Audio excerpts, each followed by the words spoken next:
देश की सच्चाई, सच छुपने नहीं देंगे। अब मैं हूं हाफिज गुलाम सरवर और आप देख रहे हैं देश की सच्चाई। रोटी, कपड़ा और मकान, ये नारे बहुत पुराने हैं और आम जनों को इस नारे का महत्व भी पता है। पहले राजनेता इसी नारे के साथ चुनाव की बैतरनी पार भी करते थे। बड़ी बड़ी पार्टियां इसी नारे के साथ मैदान में आई थी। रोटी, कपड़ा और मकान, भला आम लोगों को चाहिए क्या?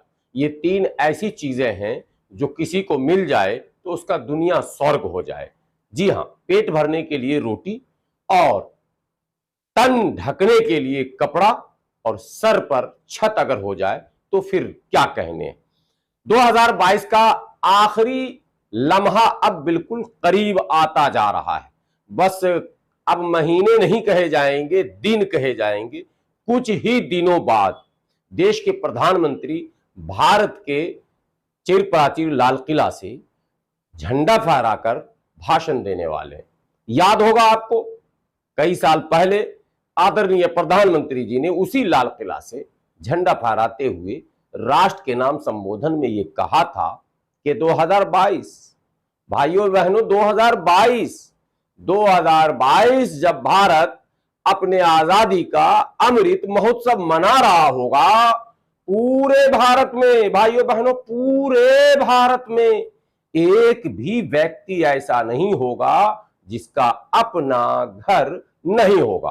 बहरहाल ये वीडियो आपके हवाले है, आप देखें कि आपके मोहल्ले में, पड़ोस में, गांव में, इलाके में कौन से ऐसे लोग हैं जिनके सर पर छत नहीं है, जिसका परिवार आज भी झोपड़ियों में प्लास्टिक तानकर और विभिन्न प्रयोगों के साथ बारिश और सर्दी और गर्मी से बच रहा है। बहरहाल ये विषय आपका है, मैं भी नजर रख रहा हूं, मेरी भी नजर इस पर है कि आखिर प्रधानमंत्री जी ने एक बड़ा जो ऐलान किया, क्या उस पर वो खड़े उतरेंगे या नहीं उतरेंगे। चंद दिनों बाद उसी लाल किला पर फिर वो नजर आएंगे और तब हमें ये देखना है कि वो क्या ऐलान करते हैं, क्या लक्ष्य प्राप्ति में कितने प्रतिशत वो सफल हुए हैं।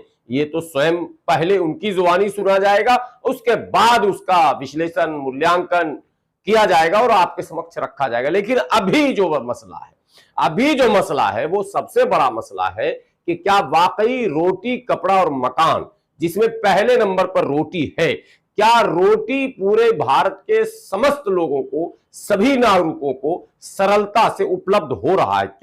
क्या सारे लोग भर पेट खाना खाकर आराम से सो रहे हैं? क्या भोजन आम लोगों के लिए आसान है? क्या ये बहुत बड़ा सवाल बना हुआ है। और ये सवाल इसलिए भी बना हुआ है कि भारत के उच्चतम न्यायालय के माननीय मुख्य न्यायाधीश ने अपने एक सख्त टिप्पणी में स्पष्ट शब्दों में यह कहा कि देश में आज भी भूखमरी से मौतें हो रही हैं, यानी लोग भूखमरी के शिकार हैं। मतलब कि आज भी रोटी 100% लोगों को सरलता से उपलब्ध नहीं हो पा रहा, यह स्पष्ट बात है। आपको याद होगा, भात भात करते मर गई संतोषी, इसी भारत की कहानी, दाना माझी और इस तरह के कई और उदाहरण हैं।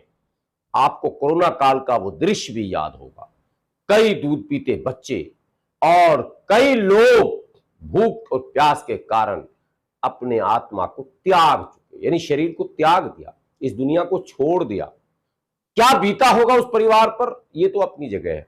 लेकिन कल्पना कीजिए कि आपके घर में खाने का राशन ना हो। हालांकि राशन सरकार फ्री में देने का दावा भी कर रही, दे भी रही है, ऐसी बात नहीं कि नहीं दे रही, राशन दिया भी जा रहा, लेकिन सर्वे नहीं हो पा रहा कि राशन जरूरतमंदों तक पहुंच रहा है और क्या आवश्यकता के अनुसार पहुंच रहा कि नहीं।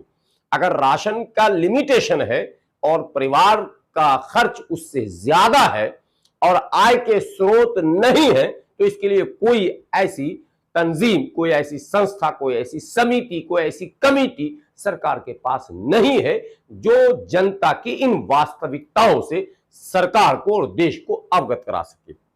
यह एक बड़ा मुद्दा है। लेकिन यह कटु सत्य है कि आज भी जब हम आजादी का अमृत महोत्सव मना रहे हैं तो देश में कई ऐसे घराने हैं जो रोटी के मोहताज हैं। लेकिन साहब, रोटी की मोहताजी तो थी ही, सरकार ने उस रोटी पर टैक्स लगा दिया। अब मैंने एक तो करेला और चढ़ गए नीम पर। रोटी पर टैक्स लगाना एक ऐतिहासिक फैसला इसलिए कहा जाएगा कि भारत के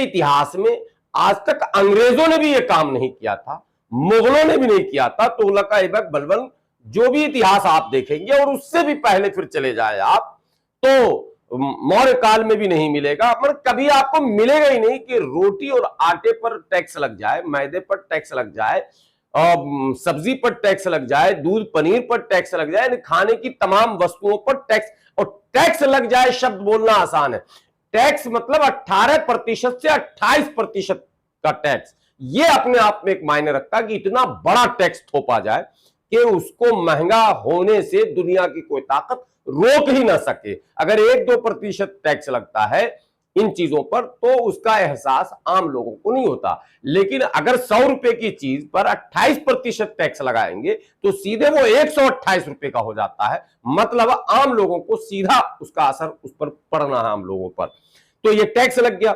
लेकिन यही मामला नहीं रुका कि रोटी पर टैक्स है जी, नहीं, मामला उसके बाद ये भी नहीं रुका कि दवाई पर टैक्स लग गया, इलाज कैसे कराओगे। ये भी मामला नहीं रुका कि दूध पनीर और खोया पर टैक्स लग गया, स्वास्थ्यवर्धक भोजन कैसे करोगे। यहां भी मामला नहीं रुका, मामला तो यह है कि मरकर कहां जाओगे। जी हां, मरकर कहां जाओगे, मरकर जहां जाओगे टैक्स देकर जाओगे। भाई तू भारत में जिंदा था ना, तो जिंदा रहा तो अब तो मरते मरते टैक्स देकर जाए, इतनी आसानी से जाने नहीं दूंगा। कफन पर टैक्स लगा दिया गया जी, कफन पर टैक्स लग गया। और इसीलिए पटना के गर्दनी बाग में जन अधिकार पार्टी के राष्ट्रीय अध्यक्ष के नेतृत्व में जन अधिकार पार्टी के हजारों कार्यकर्ता धरने पर बैठे और उन कार्यकर्ताओं ने इस टैक्स का विरोध किया जिसे जीएसटी कहते हैं आप, यानी गब्बर सिंह टैक्स, जिसे राहुल गांधी ने कहा था। तो ये गब्बर सिंह टैक्स जो लगा है तो लगातार इसका दायरा जो बढ़ रहा है, इससे अब आम लोगों की चिंता बढ़ने लगी है। और जन अधिकार पार्टी ने जो प्रदर्शन किया वो विचित्र प्रदर्शन था। आटे की बोरी और गमले में आटा, चावल, दूध की थैली, ये सारी चीजें तो थी ही सामने प्रदर्शन के, लेकिन सबसे जो आकर्षक तस्वीर थी वो ये थी कि पप्पू यादव समेत उनके सभी नेताओं ने कफन ओढ़ रखा था और ये संदेश देने का प्रयास किया जा रहा था कि चैन से जीने नहीं दिया मोदी जी आपने, कोई बात नहीं, कम से कम चैन से मरने तो दीजिए।